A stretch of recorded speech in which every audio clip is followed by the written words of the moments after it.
There's a really great documentary called Across the Pacific that I think you need to watch. And it's because it tells the story of the early days of the airline industry and how Pan America and Pan Am became such a player in the airline industry. And most importantly, the thing you'll learn from this documentary is the airline industry literally would not exist without taxpayer help. The reality is the only way airlines were able to compete with trains at all, which were in a well established, profitable industry by the 1930s, was through government subsidy. In Europe, countries actually paid to have national airlines in order to build up the aerospace industry, which obviously in the 1930s, aviation was the most cutting edge technology of its day. And so you had this sort of subsidy regime in Europe. In America, we didn't directly subsidize, but what airlines figured out is they could move something faster than the trains, and that was the mail.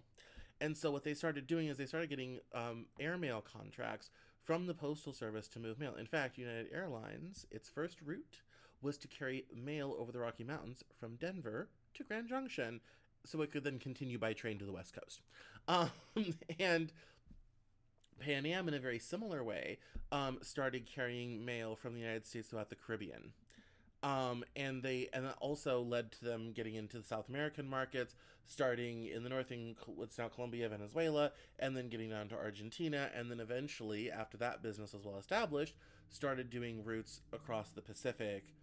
And Pan Am eventually had a service that existed very briefly before World War II called the China Clipper, where you actually could fly via float plane from San Francisco to Shanghai.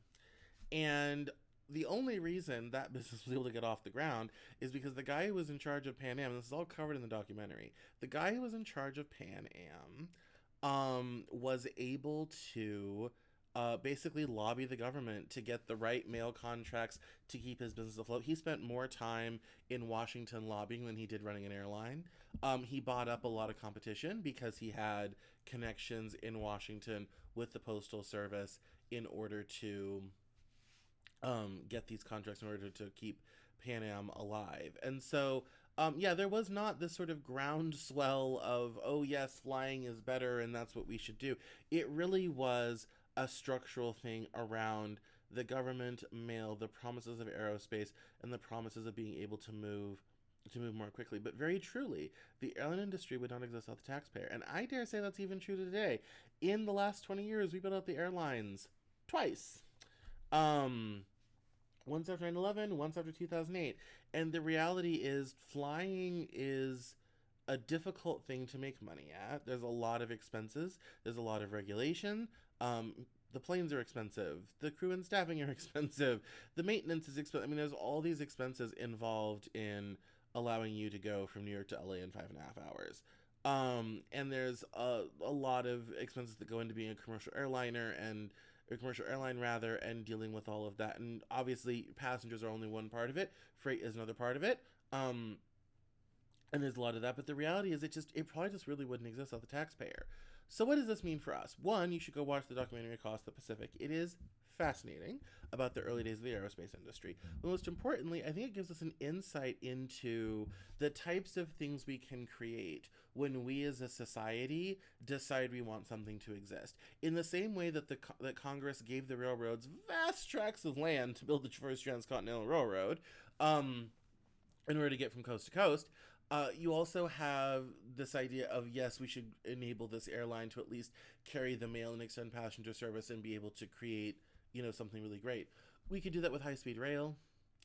We could do that with a variety. We could do that with, perhaps Mr. Musk, one lane tunnel project. We could do that with, local transit projects. The point is that when we as a society come together and we want to get something done, we can. And we should consider all of these things rather than waiting for someone to get to know somebody in government to lobby them to get the money to make it happen. We should look at this technology and say, okay, how can we enable people to move faster, move better, move longer, not just survive, but thrive in our society? And what things do we need to put in place in order to allow humans to thrive? And just like in the 1930s when we decided, yeah, we should figure out how to get a plane to China, Now we should figure out how to create the conditions under which humans too can thrive. So that's my pitch. Go watch Across the Pacific. It was a 2020 documentary. It's on Amazon Prime.